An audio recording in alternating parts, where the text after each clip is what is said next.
ओम शांति। ओम शांति। ओम शांति। आज कोर्स का चौथा दिन है। आज हम आपको बताएंगे परम पिता परमात्मा और उनके दिव्य कर्तव्य। परम पिता परमात्मा ज्योति बिंदु होने के कारण उन्होंने 3 देवताओं की रचना की। सबसे पहले 3 देवताओं की रचना की। उसमें सबसे पहले ब्रह्मा जी को रचा।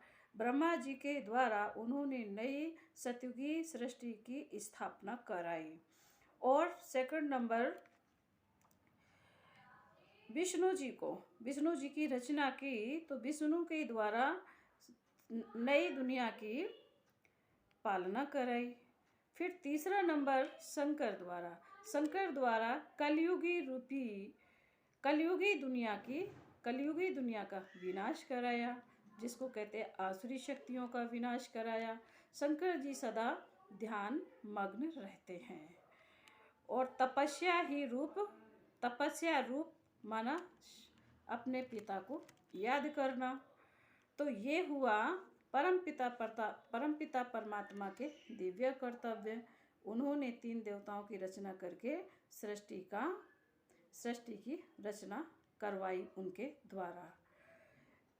फिर देखने विष्णु सजे सजाए हैं, तो भगवान ने कहा विष्णु को अलंकार दिए हैं। तो भगवान ने कहा है कि ज्ञान सुन करके, जो भगवान रोज ज्ञान मुरली के द्वारा सुनाते हैं, तो परमात्मा कहते हैं एक एक रत्न धारण करोगे तो आने वाली दुनिया में विष्णु की तरह आपको भी ताज मिल जाएगा। फिर परमात्मा ने विष्णु जी के हाथ में शंख भी दिया है। तो भगवान ने कहा है कि जब आप मुरली सुनते हो, परमात्मा की याद में बैठते हो और फिर मधुर वाक्य सुनते हो, तो जितनी मुरली ही मीठी होती है, उसी तरीके से शंख में भी मीठी ध्वनि निकलती है। तो परमात्मा कहते हैं अपनी वाणी को मधुर बनाओ, शंख की तरह हमेशा परमात्मा को ज्ञान जन जन तक पहुँचाओ। शंख क्या है? सदा मीठी ध्वनि देता है। तो भगवान ने कहा सदा मीठी वाणी बोलना है। फिर विष्णु जी को चक्र दिखाया है, तो चक्र में भी परमपिता परमात्मा ने कहा है कि बच्चों अब स्वयं का दर्शन करो, स्वदर्शन चक्र फिराओ, तो क्या है विकारों रूपी गला कट जाएगा। फिर विष्णु जी के हाथ में गदा दिखाई है। तो भगवान ने कहा है कभी भी कोई समस्या आती है या कोई भी परिस्थिति आती है, तो परमात्मा कहते हैं सदा ज्ञान गदा घुमाओ, तो क्या है विष्णु बन जाएंगे। फिर विष्णु जी के हाथ में क्या है? कमल दिखाया है। तो भगवान ने कहा है कि संसार क्या है? कीचड़ है। बच्चे कमल फूल समान बनो तो विष्णु बन जाएंगे। तो भगवान कहते हैं कि ये संसार क्या है? कीचड़ है। इस कीचड़ में सदा कमल फूल समान रहना है। तो ये विष्णु जी के अलंकार दिखाए हैं। ये हमें यही दर्शाते हैं कि यदि इनके जैसा बनना है तो क्या करना है? हमें इनके अलंकारों को स्वयं में धारण करने पड़ेंगे, तो हम फिर विष्णु जैसे बन जाएंगे। फिर बाबा ने हमें बताया है शिव और शंकर में अंतर। शिव और शंकर में अंतर। संसार में आज क्या है? सभी शिव और शंकर एक मानते हैं। तो भगवान कहते मेरे बच्चे शंकर जी हैं। शंकर जी सूक्ष्म लोक निवासी हैं। पहली बात तो रहने का भी स्थान अलग है, दोनों का रहने का स्थान अलग अलग है। शंकर जी सूक्ष्म लोक निवासी हैं और विनाशकारी हैं, आसुरी शक्तियों का विनाश करते हैं और आकारी देवता हैं। शिव परमात्मा ब्रह्मलोक के वासी हैं, वो ब्रह्मलोक के रहने वाले हैं, वो कल्याणकारी हैं, निराकार परमात्मा है। शंकर रचना है और शिव रचयिता है। तो भगवान कहते हैं कि शिव और शंकर में कितना अंतर है। फिर शंकर जी के गले में सांप और काफ़ी चीज़ें दिखाई गई हैं। तो भगवान कहते हैं जब मेरी याद में रहते हो तो ये सब आपके दास दासी बन जाते हैं और आपको ये एक भी परेशान नहीं करते हैं, क्योंकि जब दास दासी बन जाएंगे तो आपके ऑर्डर पर चलेंगे। फिर यहाँ शिव जी को दिखाया, शंकर जी को दिखाया है सदा तपस्या रूप में, तो सदा ये अपने पिता को याद करते हैं। तो इनके पिता कौन है? शिव निराकार, शिव निराकार ज्योति बिंदु। तो यहाँ जहाँ शिवलिंग है, तो वहाँ पर एक क्या है कि हम शिवलिंग पर जब फूल चढ़ाते हैं तो भगवान कहते बच्चे मेरी याद से सदा फूल जैसे बन जाओ। फिर शिव के ऊपर हम शिवरात्रि आती है तो हम बेर भी चढ़ाते, तो भगवान कहते बच्चे मेरे ऊपर बेर जो चढ़ाते हो उसका प्रतीक है कि आप संसार से जो आपने बैर बांधा उसे मिटाओ।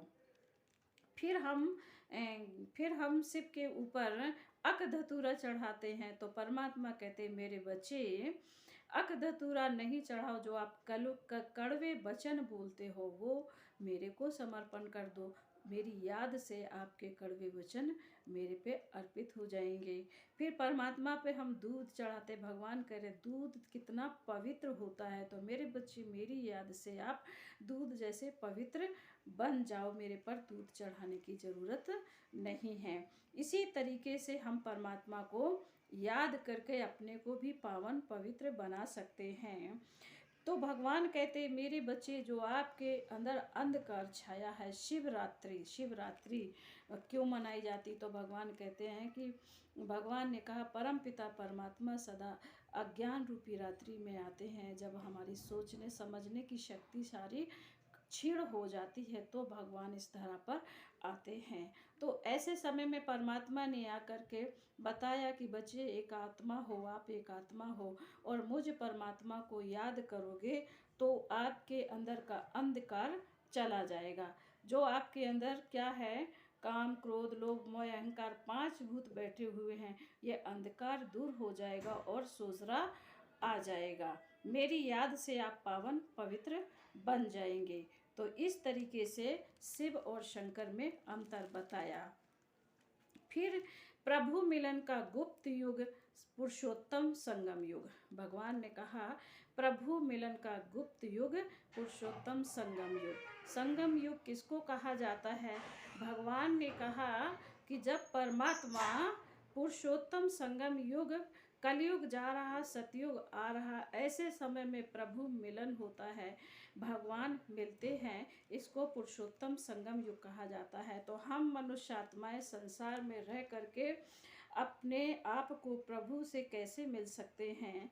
तो दिखाया गया कि जब हम संसार में रहते हैं तो क्या है, संसार में रह करके परमात्मा को भूल गए हैं और अज्ञानता के कारण सदा हम टेंशन में रहते हैं। तो भगवान ने कहा कि मुझे याद करोगे, मुझे जब याद करोगे तो नर्क से निकलना पड़ेगा। जब नर्क से निकलेंगे तो भगवान की लाइट पड़ेगी, तरंगे पड़ेंगी, तो हमारी आत्मा एवर पेवर होती जाएगी। तो परमात्मा ने कहा कि ये यज्ञ है, इस यज्ञ में 5 विकारों को स्वाहा करना होगा, काम क्रोध लोभ मोह अहंकार। तो जब इसको हम स्वाहा कर देते हैं तो हमारी आत्मा पावन बन जाती है, हीरे जैसी बन जाती है और हम स्वर्ग आने वाली दुनिया के हकदार बन जाते हैं। तो इसी तरीके से हमारा ये कोर्स है, इस कोर्स को ज़रूर सुने, ज़रूर देखें और इसके बाद में इसको अपने जीवन में धारण करें। पवित्र बनेंगे तो भगवान को याद करेंगे तो ज़रूर मुक्ति, जीवन मुक्ति को प्राप्त होंगे। ओम शांति।